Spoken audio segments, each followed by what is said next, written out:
Hey guys, and welcome back to my channel. So you guys, I've been reading this. Okay, so real quick, y'all know I've been going through it last two videos. Not necessarily going through it, but going through it, right? And don't mind how I look. It is what it is. And don't mind the noise in the background. So basically, my mom gave me this book, and it's called Women of the Bible, right? And so it says Women of the Bible, heroines and the lessons they can still teach us, right? So God's timing is definitely perfect. So this book fell into my lap right when I needed it to. And I just feel like there's about 70 women in here, and I'm on, because I'm taking my time to read the book, but right now I am on, I don't know if I could, Bathsheba. Girl, I'm pronouncing these names and... Okay, so long story short, the very first story in the book is about Eve, right? So I put a little notes in here because I plan on doing some videos from this book. And basically, I'm going to jump right into it. And it's very self-explanatory. The book basically gives you a perspective of what the women of the Bible went through, right? So I look like I went through something right now.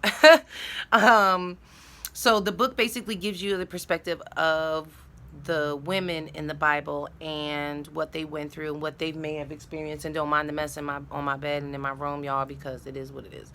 So I just thought, so we're going to start with Eve. So everyone knows the story of Eve.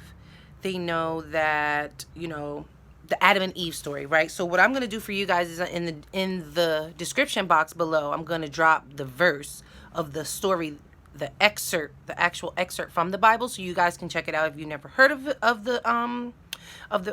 Adam and Eve. And basically, I'm about to give you just a different point of view. So basically, it says women of the Bible. It says Eve.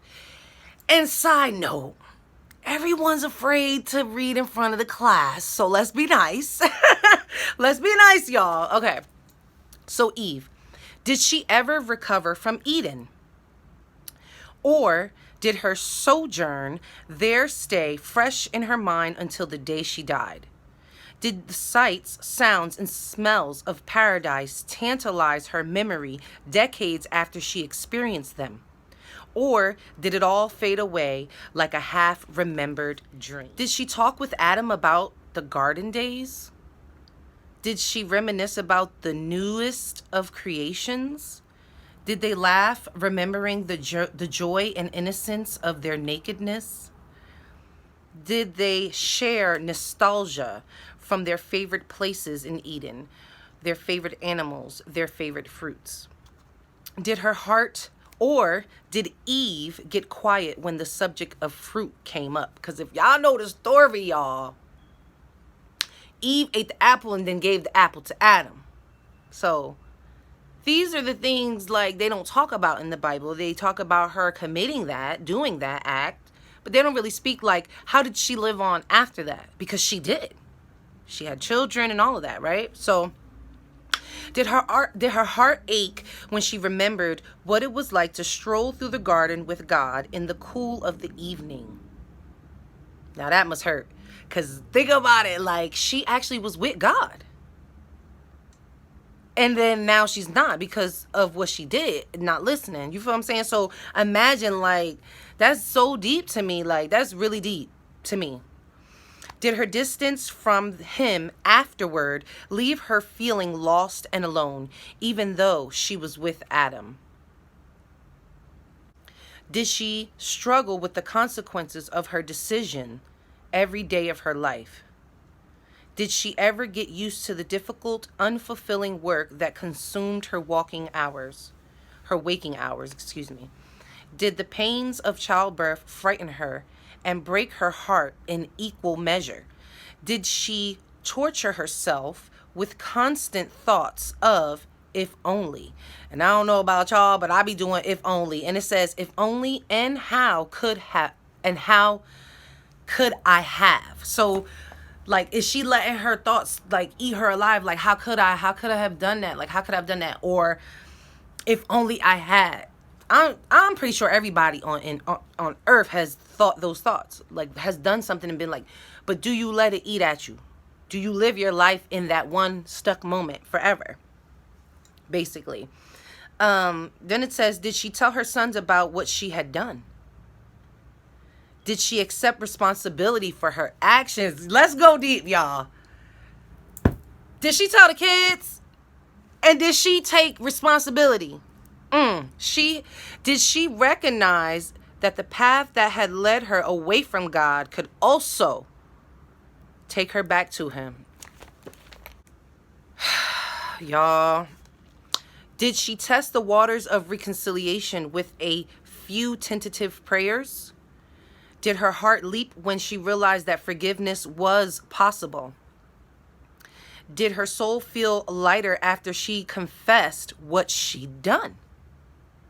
Did she continue to wrestle with feelings of shame and unworthiness?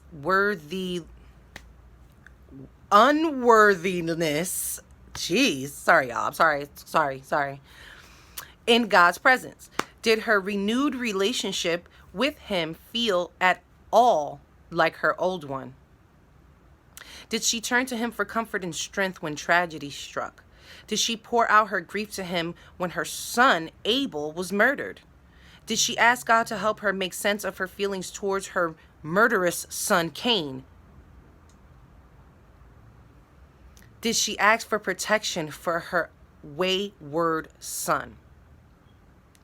Did Eve die with regrets, or did she realize that God's love and forgiveness can overcome anything? Life lesson. And this is a life lesson. They have it in here. God can restore and renew all things.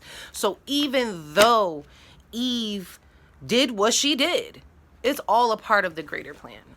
And this is why, they say that God's people will endure long suffering before they receive their glory, more or less. Don't quote me because I'm still on my journey, but I'm just saying, like, that's what they say, y'all. That's what they say.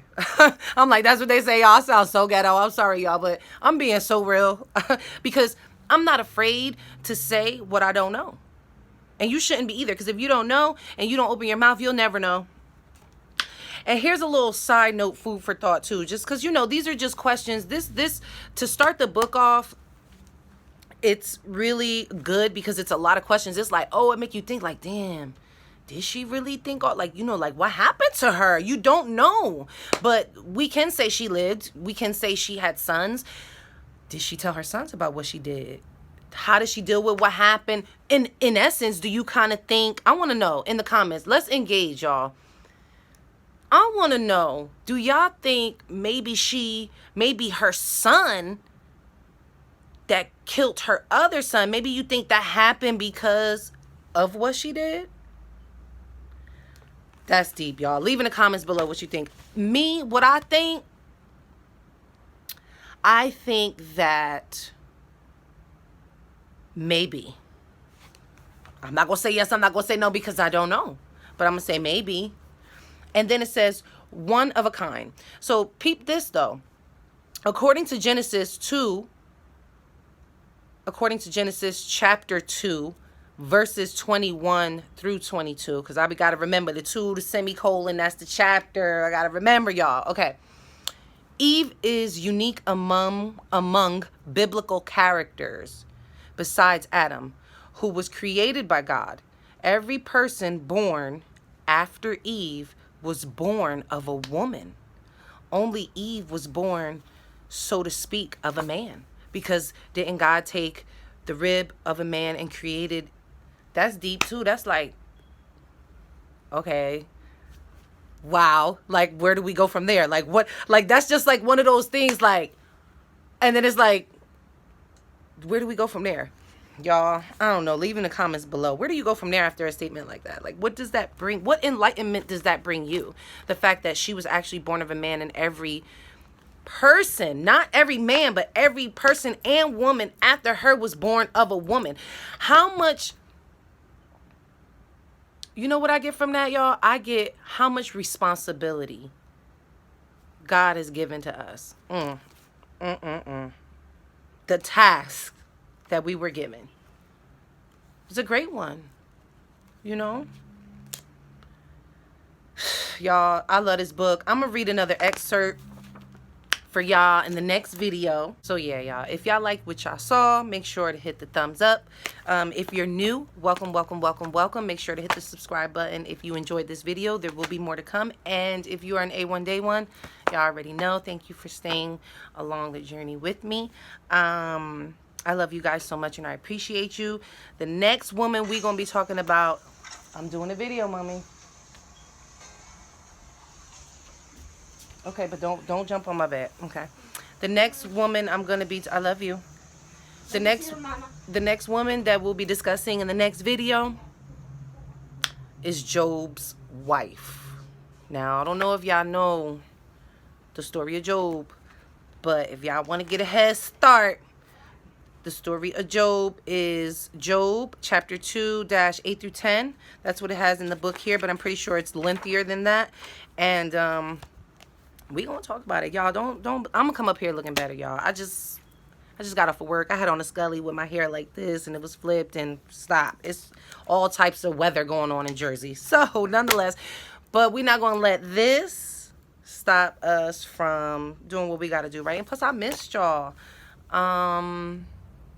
Yeah, so yeah, that's something to think about for today.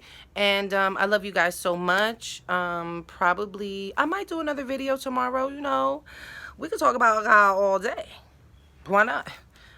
But it's really, I don't want to say it's really the perspective that I want to bring to you guys. It is about God, and it's about the women of the Bible that is not spoken about. People don't speak about the women of the Bible. Think about it. It's like, you know, all these women in the Bible, but like, what do you really know about them besides whatever story they were put in? So let's talk about it. How they were feeling, what they went through, and how and you know, God's lesson for them. Maybe we could learn some things or see some things or help someone through these stories. So I love me some y'all. Like I said, make sure to like, share, comment, subscribe. I'll see you guys in the next one. And